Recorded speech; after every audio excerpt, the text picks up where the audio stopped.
o título da mensagem de hoje é: qual é o seu ponto fraco? Meu irmão, porque nós precisamos entender uma coisa. Uma vez que o diabo é o nosso adversário, é inimigo, e como inimigo ele quer nos vencer a todo custo. E como ele quer nos vencer a todo custo, ele vai procurar na nossa vida as áreas em que somos frágeis, em que somos fracos. Só para você ter uma base, por exemplo, digamos que você vem atacar a minha casa. Estou dando um exemplo. E aí você chega até a minha casa e você olha, a frente aqui, leste é bem protegido. O oeste da casa do pastor também é muito bem guardado. O norte, vixe, o norte tem cerca elétrica, tem um pitbull aqui na porta. Mas o sul da casa do pastor, rapaz, olha como é que é mamata para entrar. É só pular naquele toco ali, eu seguro na árvore, estou dentro. O inimigo, a pessoa que quer fazer mal, ela vai procurar qual área para entrar, qual lado para entrar, o mais fácil ou o mais difícil? Onde é mais seguro, mais forte, onde é mais fraco? A mesma coisa é o mal contra nós. Vamos aprender de Deus que você vai sair daqui hoje abençoado. Segundo Crônicas 32, versículo 1, diz assim a Bíblia: depois destas coisas e de tanta fidelidade, veio Senaqueribe, rei da Síria, e entrou em Judá, e acampou-se contra as cidades fortes, com a intenção de se apoderar delas. Vendo, pois, Ezequias que Senaqueribe vinha, e que seu rosto era contra Jerusalém, teve conselho com seus príncipes e seus homens valentes, para que se tapassem as fontes de água que havia fora da cidade. E eles o ajudaram. Assim, muito povo se ajuntou, como também o ribeiro que se estendia pelo meio da terra. E disseram: por que viriam os reis da Síria e achariam tantas águas? Ele se fortificou, edificou o muro quebrado até as torres, levantou outro muro por fora e fortificou a Milo na cidade de Davi, e fez armas e escudos em abundância. Versículo 6, pôs oficiais de guerra sobre o povo e ajuntou-os a si na praça da porta da cidade. Amém. Vamos parar por aqui, porque aqui tem algumas informações que vão nos ajudar. A Bíblia então diz que foi depois de tanto pecado ou depois de tanta fidelidade que o mal se levanta? Depois de tanta fidelidade, ou seja, fidelidade não significa imunidade. Eu ser fiel a Deus não quer dizer que o mal não vá me atacar. O texto nos diz que depois de tanta fidelidade, o inimigo se levanta e ataca Jerusalém, que era governada pelo rei Ezequias. Só que a Bíblia Sagrada diz, irmãos, que ele intentou, era apenas uma intenção de se apoderar delas. Não queria dizer que o mal iria se apoderar daquela cidade. Quando o mal se levanta contra uma família, contra alguém, quando eu digo mal, eu falo o diabo em forma de problemas. Ele nunca se levanta para derrotar, para derrubar. Na verdade, o que ele tem não passa de intenção. Se ele vai conseguir ou não, depende dos espaços que nós abrimos para ele entrar. Aqui eu já aprendo a primeira lição, porque se você for ler em 1 Reis, onde a Bíblia também fala a respeito dessa passagem, o inimigo se levanta, o rei Senaqueribe se levanta contra Ezequias 14 anos após ele assumir o reinado. Ou seja, no 14º ano do reinado de Ezequias, o inimigo se levanta. E por que que o inimigo só se levanta após o 14º ano de reinado? Porque o tempo, ele pode ser tanto um fator positivo, quanto pode ser também um vilão. Porque você sabe que com o tempo, tudo vai deteriorando. A gente, por exemplo, o tempo vai passando e a nossa pele tem um processo natural de trocar. O tempo vai envelhecendo alguns, vai aparecendo uma iluminação aqui por cima, assim, um brilho diferente, né? O tempo faz isso. o tempo cria um volume aqui na frente, dos lados. O tempo vai deixando alguns cabelos brancos, sim ou não? Tem umas irmãs que, se não tivéssemos como é que eu posso dizer, o avanço da tecnologia em forma de tintura capilar, tinha umas irmãs aí que estavam metade branco, metade preto e a outra metade de uma cor que ninguém sabe, né, no meio. Então, o tempo vai fazendo isso com a gente. Agora, uma coisa nós precisamos aprender. Nós não podemos deixar o tempo ser um fator negativo. Porque no reino de Ezequias, o tempo foi deteriorando o seu reino.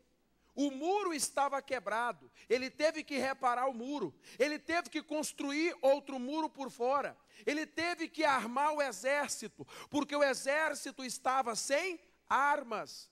Além disso, havia fontes de água fora da cidade, o que dava alimento para o inimigo, porque água é alimento. Então aqui eu percebo que na cabeça de Ezequias estava tudo bem, mas o reino estava precisando urgentemente de uma reforma. Mas o que fez com que isso fosse aos poucos se deteriorando? O tempo. E esse tempo tem o poder de fazer algumas deteriorações na nossa vida. Um exemplo disso é o respeito entre o casal, falando de marido e mulher. Quando a gente casa, o começo é meu anjo, meu amorzinho, minha florzinha, é ou não é? Meu ursinho, minha branquinha, minha pombinha, meu gatinho. Aí o tempo passa e começa a mudar até os nomes dos bichos. É cavalo, é anta, jegue, jararaca, cobra, sussurama, e aí por aí vai. Irmão, o tempo faz isso com a gente. E nós não podemos permitir que o tempo seja um fator que enfraqueça nosso reino, nossa família, nosso casamento. O tratamento com o tempo vai mudando, porque tem mulher e marido que esquece que é marido, que é esposa e acha que é pai ou mãe. Por exemplo, você chega na sua casa e a sua criança joga uma meia na sala. Como é que você fala com o menino? Menino, pega isso aqui e vai jogar no cesto de lixo, rapaz. Você está pensando que você tem empregado aqui dentro? Geralmente a mãe fala com o filho assim. Mas o tempo tende a fazer o casal perder o respeito. Por um acaso o homem também joga. Ela vira e fala do mesmo jeito. Você não tem escravo aqui não. Pega e vai pôr lá no cesto de lixo. O tempo faz isso. E é isso que vai enfraquecendo o nosso relacionamento. Tem gente que com o tempo já não fala mais eu te amo. Tem gente que com o tempo já não abraça. Tem gente que com o tempo já não dá presente. E acha que não precisa, ela é sua mulher, não morreu não. É dia das mães, dia das mulheres, Natal, Ano Novo, aniversário. Não precisa ter dia especial, porque todo dia ao lado da sua esposa ou do seu marido tem que ser especial. Só que o tempo vai fazendo a gente perder o brilho. Você acha que quando Ezequias começou o reino, ele não fez uma varredura no reino? É igual a gente quando compra um carro.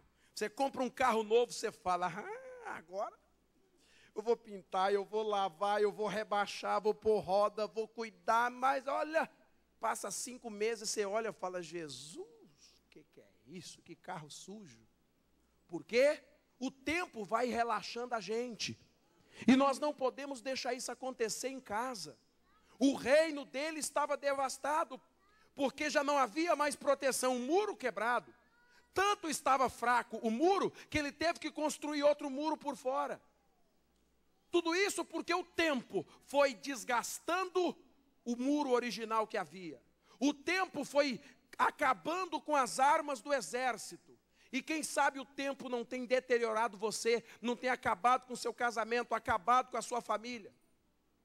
Meu irmão, só que graças a Deus, Deus permitiu que Senaqueribe se levantasse. Para quê? Para derrotar Ezequias? Não. Para fazê-lo acordar. Às vezes Deus permite alguma coisa acontecer para a gente perceber que tem que mudar algumas coisas em casa. Às vezes Deus permite algumas situações em casa acontecerem para a gente acordar. Gente, eu estou tratando meu marido mal. eu estou tratando minha esposa mal, eu estou tratando meus filhos mal, eu não estou sendo um bom pai, um bom filho, um bom marido. Só que quando o inimigo se levanta, a Bíblia diz que Ezequias percebeu que ele vinha. O problema é que tem gente que não percebe a ação do mal. Ela encara tudo com naturalidade, tudo é normal. Briga, isso é normal. Agressão, isso é normal. Bebida, isso é normal. Desejo por outro homem, é normal. Desejo por outra mulher, isso é normal. Só que repita comigo, o inimigo não tem pressa para destruir uma família. Quantos anos o rei da Assíria esperou, o rei Senaqueribe esperou para atacar Ezequias?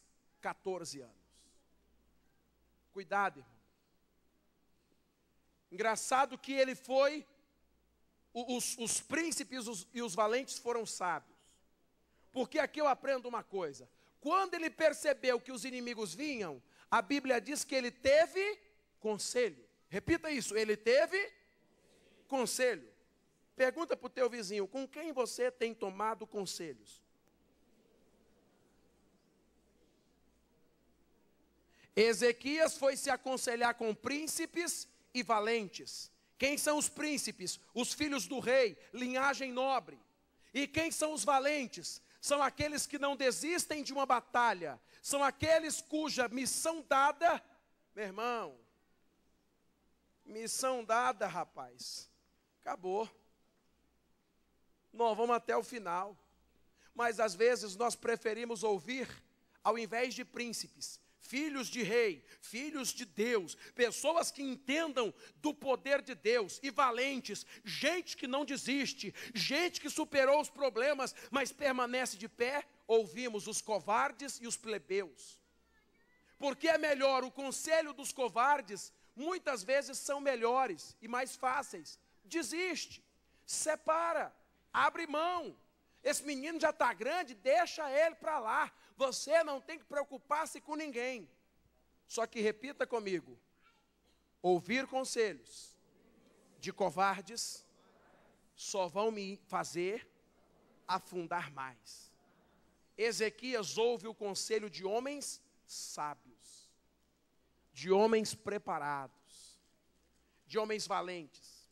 E os homens valentes perceberam, porque repita comigo, homens valentes enxergam o que os outros não enxergam. O valente, quando foi chamado para ajudar Ezequias, o valente olha e já percebeu, primeira coisa, epa, existem pontos vulneráveis, existem pontos fracos. E o valente disse, primeiro ponto fraco, vamos tapar as fontes de água. Comida, você fica até uma semana sem comer. Mas e água? 70% do nosso corpo é composto por água. O nosso corpo não resiste sem água. Nem carro aguenta sem água, quanto mais a gente. Só que aí a água é alimento. E o que eles disseram? Os inimigos vão vir e vão se alimentar dessas águas que estão aqui em volta da cidade. Vamos tapar as fontes de água, ou seja, as fontes de alimento do inimigo. Primeira área que eu preciso corrigir na minha vida, ou áreas. Quais são as áreas que você é vulnerável? Que áreas você tem dado para alimentar o inimigo? Que fontes abertas ele tem encontrado em você para se alimentar? Quando Jesus jejuou 40 dias e 40 noites, a Bíblia diz que ele teve. E você acha que o diabo tentou ele com o quê? Pão. Já pensou Jesus com fome e o diabo oferecendo para ele um chapéu? Olha um chapéu, coisa mais linda, olha que chapéuzão legal. Ia adiantar? Por quê? Porque a fraqueza na hora, o desejo do corpo dele era comida. Meu irmão, que áreas nós estamos deixando abertas para o inimigo se alimentar e lutar contra nós? Por exemplo, tem gente que a fonte aberta, me perdoa, irmão, me perdoa o que eu vou dizer, mas é lapada, é a infidelidade. Verdade. Ela não aguenta. Se vê alguém que atrai os olhos, me abana, Jesus. Se ele vê alguém que atrai os olhos, e o diabo conhece a fonte aberta que há na nossa vida. Tem gente que a fonte aberta para o inimigo se alimentar é o ciúme. Meu irmão, sabendo que você é ciumento, você acha que o inimigo vai atacar onde? Você acha que ele vai vir contra você na área financeira, com a tentação financeira, se a minha fraqueza é o ciúme? E repita comigo, o diabo é perito. Mais forte, o diabo é perito em criar confusão. Uma pessoa que é ciumenta, você não acha que o diabo vai atacá-la na área do ciúme? Às vezes alguém no trabalho que o marido tem até resistido, dito, não, sou casado, sai fora. Aí ele vai tomar um banho. E o diabo sabe, meu irmão, que a mulher desse cidadão é ciumenta, mas tem um ciúme de pelar porco. Aquele ciúme que se rasga toda. E aí ele está tomando banho, o telefone toca. E o diabo coloca, na hora que você está ali, e ele tomando banho, exatamente aquela infeliz que ele tem dito, sai fora que eu sou casado. E aí liga, e você atende. Alô? Alô? Cadê o João? Quem quer falar com o João? Não, mas cadê o João? Aqui é a esposa dele. Pode falar, aqui é a Vanessa. Eu quero falar com o João. Eu sou mulher dele. Não, então fala para ele me ligar que ele sabe quem é. Não pode ser o diabo armando uma confusão?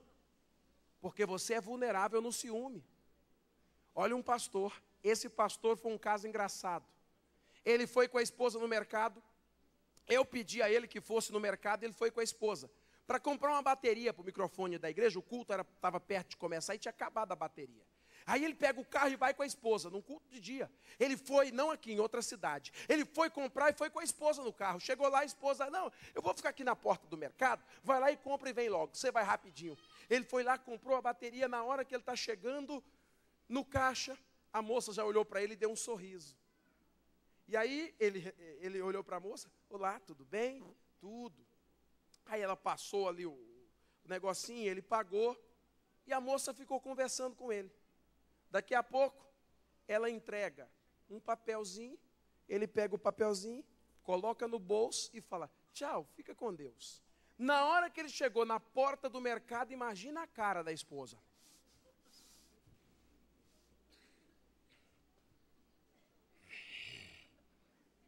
E aí, na hora que ele chegou, você tem que tomar vergonha, tu é um pastor, arrastando asa para esse tipo de mulher. Que é isso? Toma vergonha. E aí falou, subiu na árvore, como dizem os amigos do Mato Grosso do Sul, azedou o capim do bucho.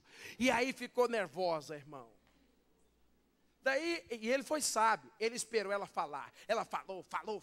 Quando ela acabou de falar, ele pegou o papelzinho e deu para ela. Ainda te deu o número do telefone para você ligar para ela. E na minha frente, você acha que eu não estava vendo? Aí ela pegou o papelzinho. Pastor, por favor, ore pelo meu casamento. Eu e meu marido estamos brigados e não quero que meu filho fique sem o pai. Erra. Eu queria estar lá para ver a cara dela. Queria. Eles depois me contaram, os dois juntos rindo, igual você está rindo agora. Mas tudo isso porque o diabo sabia que ela era vulnerável na área do... O diabo é perito em armar confusão, irmão. Alguém chegar e dizer, eu vi seu marido. Meu irmão, eu uma vez eu vi um amigo meu, eu falei, rapaz, você estava lá em tal lugar assim? Não estava não. Cara, mas eu vi alguém que era a sua cara. Mas eu nunca, não passei lá hoje não. Mas eu vi. Tem gente que parece, mas não é. Mas o diabo, como é perito em confusão, coloca alguém para te ligar e dizer, olha, eu vi. Só para você. Eu vou pegar ele hoje. Toma cuidado, irmão. Se você é uma pessoa que tem uma fraqueza na área sexual, o diabo não vai mandar qualquer coisa não, irmão. Vai mandar o melhor que ele tem no inferno para te atrair. Mesma coisa a irmã. Às vezes a fonte aberta que o mal tem se alimentado é a mágoa, é o ódio, é a chateação, é a revolta. Ô irmão, nós temos que aprender a tapar as fontes abertas, porque são nelas que o inimigo das nossas almas se alimentam. E é essa força que ele tem de continuar agindo na gente. Os príncipes disseram, além de fontes abertas, o muro está quebrado. O muro está quebrado. Existe um lado aqui no muro que ele é fraco. Que área você é fraco? Que área você é vulnerável? E aí o rei foi e construiu outro muro, restaurou. O exército não tinha armas, mas na cabeça do Ezequias estava tudo bem, mas de fato não estava. Mas graças a Deus que ele ouviu o conselho de príncipes e valentes. E nós temos dado ouvidos ao conselho de Deus aqui. Melhor conselho é o que vem da palavra. Eu fico gente que vem no culto, fica doido para chegar para a rosa, para o pão. O mais importante, meu irmão, é ouvir o conselho e agir de acordo com o conselho. Só que você sabe o que me impressiona? Repita comigo, ainda dava tempo de Ezequias reagir. Porque ele reparou o muro, ele construiu outro muro, ele fez armas e escudos e comprou armas para o exército dele, antes que o mal chegasse. Antes que uma desgraça, me perdoe o termo, aconteça, se desperte, mude, corrija. Onde é que está o erro? Onde é que estão as falhas em nós? Vamos corrigi-las. Porque 2013 começou. E nós não vamos começar um ano, meu irmão, dando espaço em nós para o mal entrar. Porque, irmão, o responsável ou os responsáveis pela salvação da nossa casa somos nós. E aí, quando Ezequias toma essas atitudes e corrige os pontos falhos dele, olha só o que acontece, versículo de número 6. Pois oficiais de guerra sobre o povo ajuntou-os a si na praça da porta da cidade, e falou-lhes ao coração, dizendo, diga isso comigo, ajuntou-os a si, sabendo que o inimigo vinha. Preste atenção, sabendo que o inimigo vinha, sabendo que haviam pontos vulneráveis em Jerusalém, o povo estava alarmado ou preocupado ou tranquilos? Como estavam as pessoas que moravam em Jerusalém? Preocupados ou tranquilos? Sabendo que o inimigo vinha com muita gente, com exército, para querer destruir. Preocupados ou tranquilos? Muito preocupados. Mas deixe-me fazer uma pergunta. Quem foi a eles? O rei foi a eles para se aderir ao movimento dos chateados, ao movimento dos desanimados? Ou o povo se ajuntou a ele? O povo se ajuntou a ele. Sabe por quê?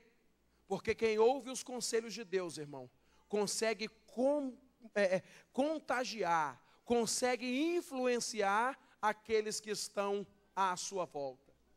Entenda isso. Ezequias consegue trazer o povo para perto de si, e olha o que ele fala ao povo. 7. Esforçai-vos e tende bom ânimo.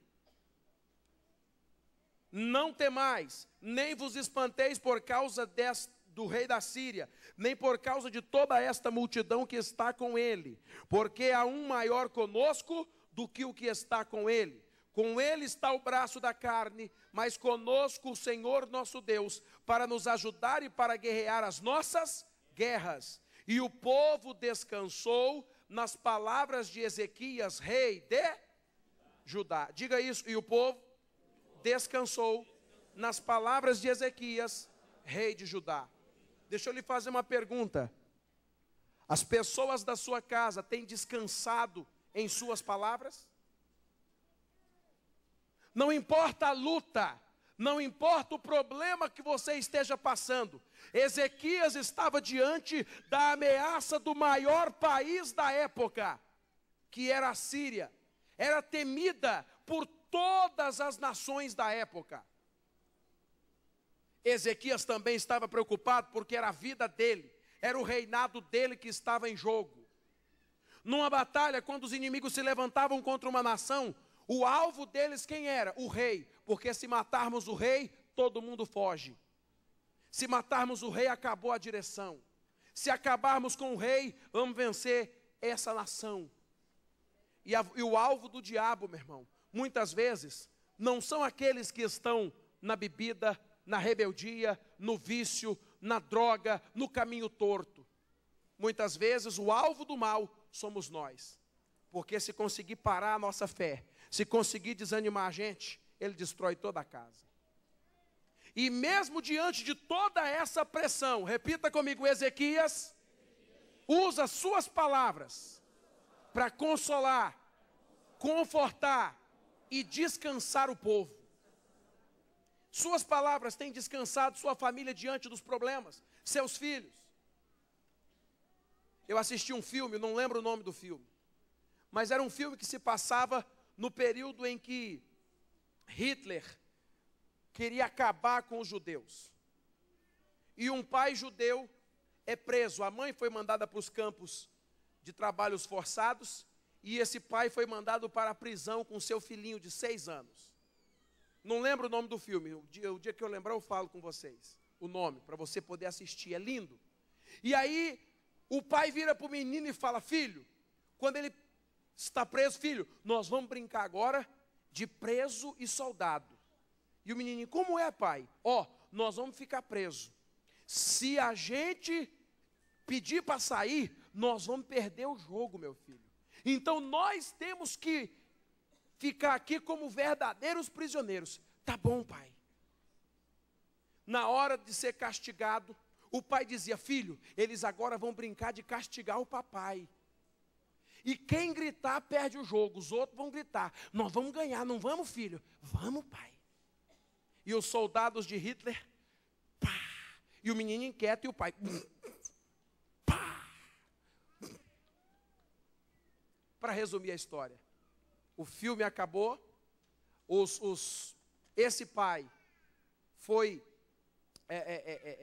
o filho foi levado para uma outra região alguns anos depois, e o pai foi morto. Mas e quando o filho foi libertado, o pai, na hora que estão libertando o filho, o pai é assassinado. Aí o filho é levado, encontra a mãe e é levado para a mãe. Mas enquanto o pai esteve na prisão, ele não deixou o filho perceber, baseado em fatos reais, que o filho estava preso e que o pai estava sendo castigado. É uma ficção, mas esse pai é um herói. E quantas vezes, quando nós estamos em crise em casa, jogamos até o filho contra a mulher. Está vendo? Seu pai. Está vendo a cachaça? É sua mãe que te dá valor. Repita comigo as minhas palavras. Tem que descansar os meus familiares. E ainda dando um parêntese, falando de pai e filho, os pais não sabem o problema que é jogar o filho contra o pai ou jogar o filho contra a mãe. Porque nós temos isso, muita gente separada. E aí a parte que ficou com as crianças, querem fazer a caveira. Ih, seu pai aqui não presta. Sua mãe trocou seu pai por outro homem. E aí ele vai enchendo o coraçãozinho da criança de ódio, de raiva, pelo pai ou pela mãe. Só que aí a gente se esquece que Deus disse assim, nos 10 mandamentos: honra teu pai e tua mãe, para que os seus dias se prolonguem na terra. Ou seja, quando um pai ou uma mãe, ou avó, ou tio, ou tia, ou qualquer um, joga um filho contra o seu pai, ele está sentenciando o filho a ter uma morte prematura. Cuidado, irmão. Minhas palavras têm que trazer bênção, não maldição. Tape as vulnerabilidades da sua vida. As áreas que você é fraco. As áreas que você percebe que eu tenho uma fraqueza. Deus, eu sou nervoso. Tapa essa fonte hoje, irmão. Deus, eu sou nervosa, eu sou ciumento, eu sou brigão, eu sou encrenqueiro. Irmão, só pode mudar quem reconhece a sua falha. Eu preciso melhorar. Ouvindo o sábio conselho, Ezequias salvou o reino dele. E ouvindo o sábio conselho de Deus, você vai salvar sua casa, sua família, seu casamento e o seu lar. Diga amém. Na área para os solteiros, uma pequena palavra para os solteiros. Cuidado. Cuidado, meu irmão. Talvez a sua vulnerabilidade, o seu ponto fraco, é a solidão. Você se sente sozinho, sozinha e quer alguém. Mas cuidado, quando a gente quer muito uma coisa, o diabo pode empurrar em nós alguma coisa que não é de Deus. Há muitos anos, eu estava começando, quando eu tinha 14 anos, uma das primeiras mensagens que eu preguei, que eu lembro. Eu preguei Ageu, onde a Bíblia diz que minha é a prata e meu é o ouro. Só que eu também preguei para as pessoas. Se quiserdes e me ouvirdes, comereis o melhor. Deus tem o que para nós? Qual é melhor, prata ou ouro? E o diabo sabe que se Deus for te dar prata, ele te oferece ouro. Aliás, se Deus for te dar ouro, ele oferece. Cuidado, às vezes Deus tem preparado um príncipe, um homem de Deus, uma mulher de Deus, mas o diabo empurra ouro de tolo em você. O diabo empurra aqueles cristal velho, pedrisco. Cuidado, irmão. Moças, chegou alguém, eu estou gostando de você. Quem realmente gosta, paga o preço que for para viver ao lado de quem ama. Não fique abrindo os dentes, rindo, jogando charminho para qualquer um que demonstra algum interesse. Eu demorei 1 ano para conquistar minha esposa, irmão. Foi 1 ano. Pensa numa baixinha dura. Mas eu falei, é com essa baixinha que eu vou me casar. E ela fez bem. Eu falei para ela, falei, poxa, você foi legal. Quase eu desisti. Só não desisti porque eu queria muito você. E quem quer muito você, mulher, vai lutar muito por você. Aquilo que não custa nada, torna-se descartável. Dá 10 reais para um filho, ele vai ali na lojinha e torra tudo no doce. Manda ele limpar um lote e dá 10 para ele. Ele fica numa dó de gastar aqueles 10. Por quê? Porque a gente soa para conquistar, a gente demora para gastar. Palavra para nós. Vamos aplaudir Jesus.